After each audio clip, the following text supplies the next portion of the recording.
Hello and welcome to A Genteel Black Hole, the home of my bookish rambles. My name's Ali, and, April is nearly over. Better get a march on then.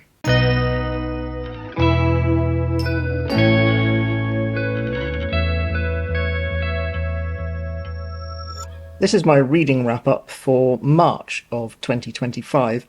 I've had a bit of a rough time these past few weeks with with health stuff, with energy levels.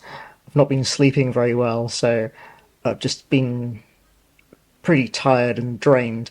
So I haven't been able to write my usual scripts for my wrap-up video. So what I thought I would do this time is I've written myself some bullet points to remind myself what it is I want to say about each book, but I haven't written full detailed scripts. So my reviews will be a little bit more chatty, a bit more rambly than usual, and yeah, we'll see how that goes. I don't know, maybe you'll prefer it this way. I don't know, maybe I will. We'll find out together, shall we? Anyway, I read 4 books this month, plus a good way of the way through a 5th, but because I finished that in April, I'll save that for the April wrap-up. But anyway, the 4 books that I finished, there was 1 murder mystery, 1 fantasy, and 2 plays. Also, towards the end of the video, I will have a little chat about some of the things that I watched and listened to as well. But for now, let's get on with the books. My first book of the month was The Devil's Novice by Ellis Peters.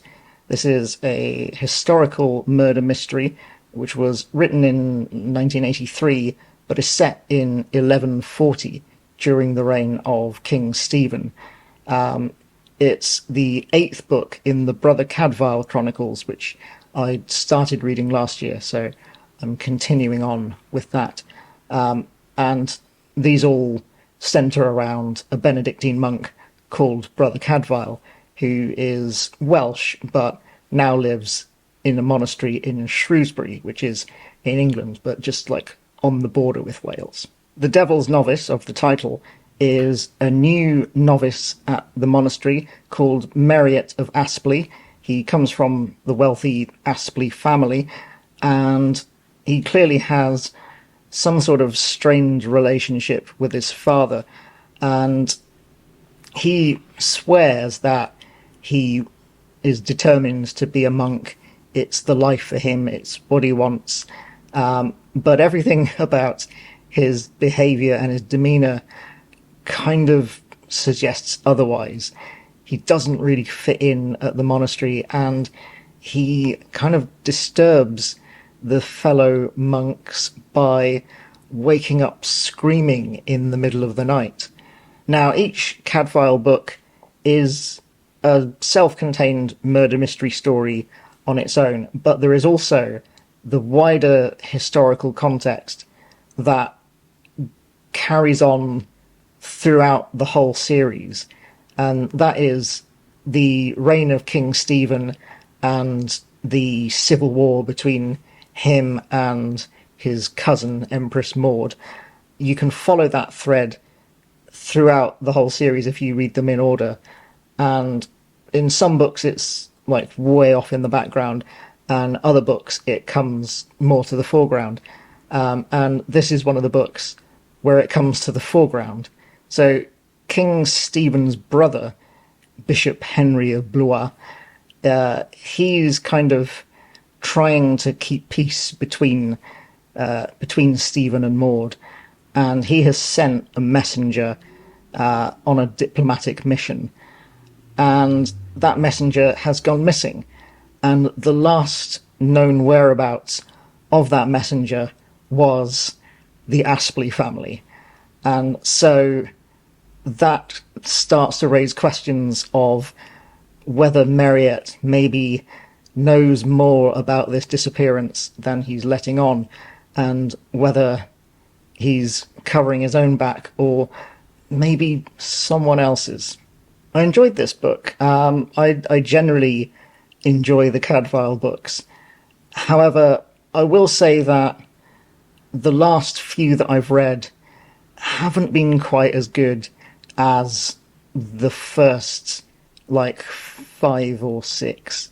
I don't know whether it's a case of law of diminishing returns, or maybe I've just read too many in quick succession and I'm kind of starting to lose interest, but it's just not hitting the spot that it used to for me. So I will probably still keep reading the series, but maybe once I reach book 10, which is about the halfway point, maybe I'll kind of do an audit and decide whether I want to actually like finish the series.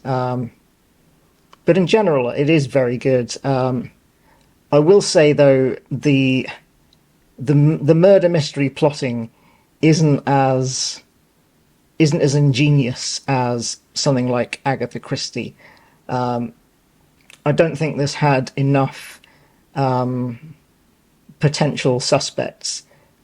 So after, I think about halfway through, I had a pretty good idea of who the killer was. So as a kind of murder mystery puzzle, it's not that satisfying. But where its strengths really lie are the sense of time and place, the historical context, and the really well drawn characters. I think Cadfael is a great character. A lot of the supporting characters who appear in the various novels, like Hugh Beringer, the whatever he is, like he's not the sheriff, but he's like the, I don't know, deputy sheriff. I don't know. I can't remember. But he's a good character anyway. But I think where the books and the series strengths really lie are the historical context and the strong character work. They're very satisfying stories in terms of characters and how their relationships build and change, and what you learn about each character as the books go along. So yeah, if you're looking for a kind of an ingeniously plotted Agatha Christie style murder mystery, these aren't really it. But if you want a well-written historical novel with well-rounded characters that happens to have a murder mystery in it, then I would recommend the Cadfael books. However, I wouldn't recommend starting with this one particularly. You'd probably want to go right back to the very beginning, or at the very least, maybe like book 3. Monk's Hood is probably still my favourite Cadfael book. If you only read one Cadfael book, I'd probably say Monk's Hood. But yeah, generally I would recommend them, but I'm also, yeah, starting to question whether I want to finish the series or not. Yeah, we'll see. My next read was Three Sisters, a play by Anton Chekhov from 1900. It was originally written in Russian, and I read the English translation by Peter Carson. The play revolves around, as the title might suggest, three sisters. They are Olga, Masha, and Irina. Olga is the oldest. She's a school teacher. Then Masha is the middle child, and she is married to another school teacher. And then Irina is the youngest. And there's also their brother Andrei. The family all grew up with their father in Moscow, and the three sisters in particular have very kind of idealized, idyllic memories of Moscow. They now live in a kind of outlying region where the army is stationed. Their father was in the army, and so they moved out there for his work. But now their father is dead, and the three sisters are dreaming of going back to Moscow. And this play is basically all about the circumstances that prevent them from ever going back there. in that sense, it is a pretty sad, pretty bleak play, which I suppose I shouldn't be surprised about. It's a Chekhov play. They're all pretty sad and bleak. But also, I think maybe I read this too close to Uncle Vanya because there are a lot of similarities in terms of the questions that the play is asking, the themes that it's dealing with. They both deal with questions of inheritance, for example, both literally in terms of who's going to get the house, because Andrei mortgages the house without the permission of his sisters, in order to kind of fund his gambling debts, I think, and generally his lifestyle with his new wife Natalia, and also inheritance in terms of what kind of world are we leaving for people 100, 200 years from now. And there's also questions of what's the world going to be like then, and will people be any happier than we are, or do people just keep suffering no matter how the world changes and improves? How much more comfortable and convenient things get, do we still just keep suffering and being miserable? Yeah, we do, unfortunately.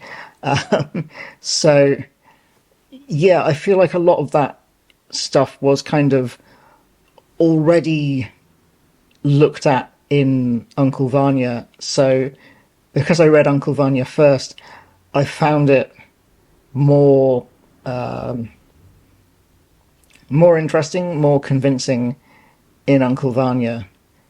But also, as I say, it might just be that I read them like in too quick succession, and I'm just kind of out Chekhoved. I'm over Chekhoved. So while I am enjoying Chekhov, I am starting to get a little bit burned out on him, because his plays do, or at least the three that I've read so far, they do hit a lot of similar tones and beats and ask similar questions. So I think I'm going to wait a while longer before I read The Cherry Orchard, because I do still want to read it, but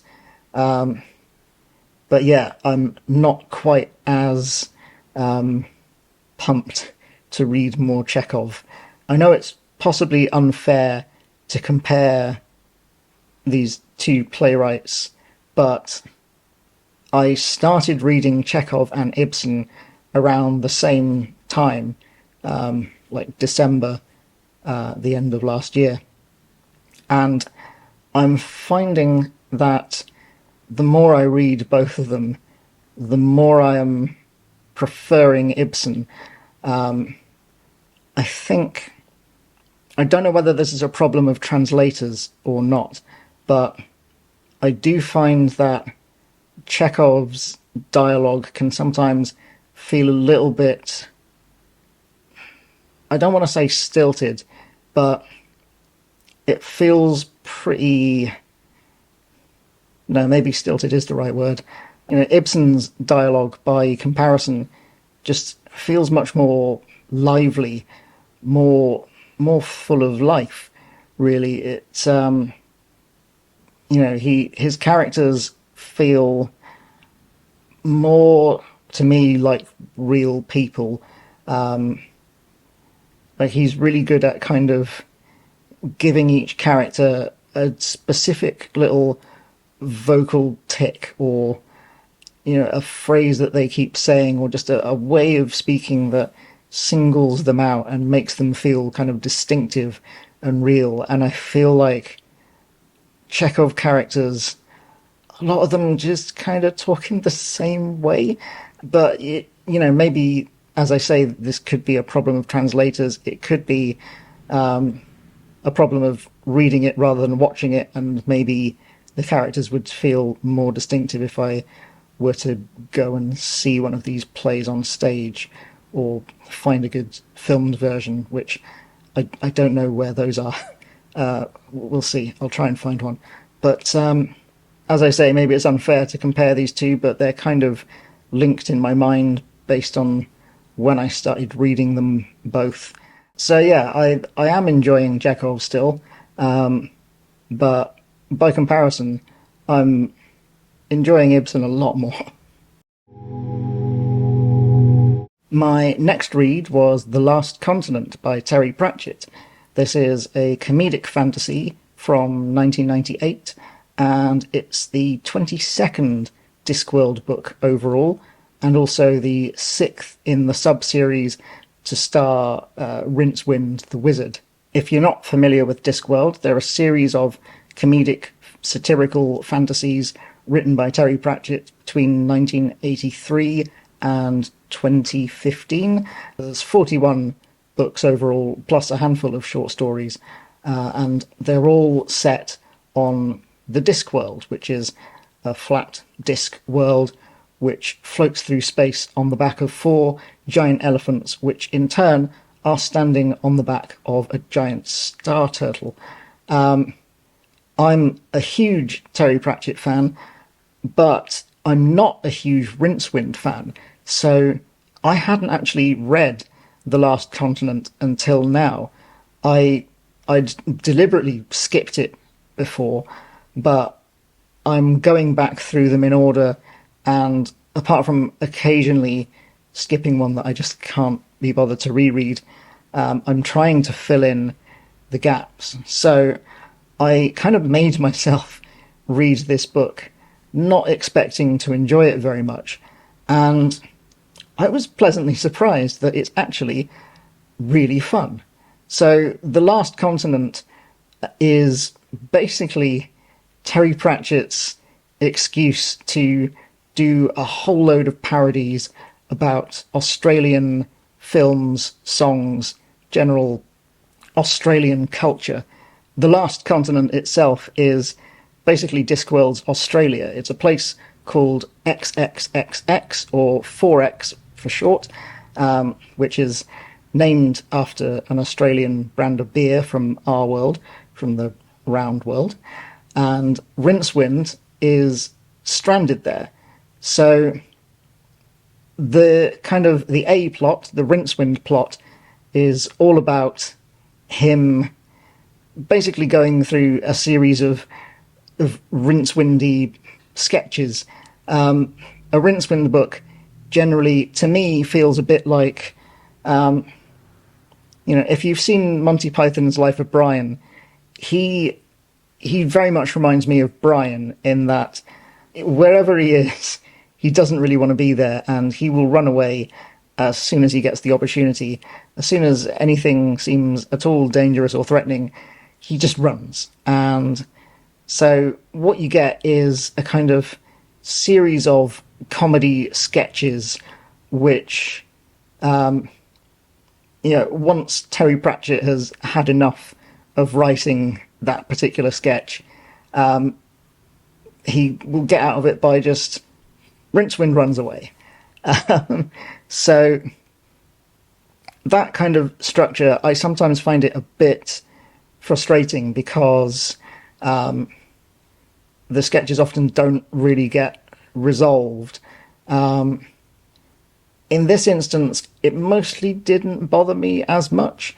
I don't know whether I'm softening on Rincewind, or maybe just Pratchett was getting better at writing it, or maybe just these particular sketches were more fun than usual. But yeah, they were really fun. There's like parodies of Mad Max featuring a dwarf called Mad. There's parodies of like Crocodile Dundee. I think my favourite bit of the book is probably when Rincewind, while running away from one thing, ends up kind of taking shelter in a gay pride parade, which he is completely oblivious of like what it is, and doesn't realise that these very tall, muscular women with deep voices are drag queens. is just very silly and very fun. And yeah, a nice reference to Priscilla, Queen of the Desert. There's also a B plot which revolves around the wizards of Unseen University who are trying to track down Rincewind because he's the only person who can remember the original human name of the university's librarian, who is now in the form of an orangutan. The librarian has some sort of magical illness which is causing him to shapeshift. Every time he sneezes, he turns into like a sofa or a deck chair or a table lamp, that sort of thing. So in order to do any spell to cure him, they need to know his name, which only Rincewind can remember. So they go in search of Rincewind and end up stranded on a desert island in the distant past where they meet God. So yeah, I was pleasantly surprised by this book. I'm just historically not a very big Rincewind fan, so I really wasn't expecting much from this. And maybe my low expectations are what made me enjoy it as much as I did. But either way, I'm really glad that I read it because it is really fun. It's it's not a kind of it's not a profound or pointed satire like some of Terry Pratchett's best works, but it's just a really fun kind of sketch comedy in the form of a book, I suppose. Anyway, it's definitely by far the most fun I've had with a Rincewind book. So, yeah, I'm glad I read it. The last book that I finished this month was another play, this time by Henrik Ibsen, and it's called The Lady from the Sea. It was written in 1888, originally in Norwegian, and I read the English translation by Deborah Dawkin and Eric Skugovic. The eponymous Lady from the Sea is a woman called Elida. She grew up near the open sea. Her father was a lighthouse keeper, but she now lives with her husband, Dr. Vangel, in a kind of dull fjord town, a little bit further inland. Now, Elida's kind of a little bit distanced from her family, a bit distanced from her husband and from her two stepdaughters, and she is haunted by a secret from her past, because of course she is. This is an Ibsen play. The secret is that before she knew her husband, she had a kind of brief encounter with a visiting sailor, and they kind of had an unofficial marriage ceremony before the sailor had to run away from town because he'd done a murder. So although Elida doesn't really want anything to do with this guy, she's kind of attached to him sort of unwillingly, and she's kind of haunted by the memory of him and the fear that one day he might come back to claim her. And that is exactly what happens. And so she is kind of torn. Her loyalties are divided between her husband, who she's legally married to, but kind of distanced from, kind of maybe a little bit resentful of. And then this stranger who she's also kind of repulsed by, but also drawn to. And she's drawn to the image of the open sea and the sort of the lure of the sea. The central theme of this play is freedom. So Elida is torn between these two men, one of whom represents the freedom of the open sea, the freedom to live life without restrictions, while her husband represents kind of the stultifying nature of marriage where she feels kind of owned, like property rather than a person of her own. So yeah, there's a lot of darkness under the surface of this play, and that kind of spoilers, by the way, but that made it even more surprising when it actually ends happily. I really wasn't expecting that from Ibsen, and I found it like unexpectedly really moving, really touching. And yeah, I absolutely loved this play. In fact, I think it's probably my favourite thing I've read so far this year. So yeah, I am continuing to really, really love Ibsen. I'm really excited to explore even more of his work. And in fact, I will be discussing Hedda Gabler in my April wrap up because I read that like last week, and that was also brilliant.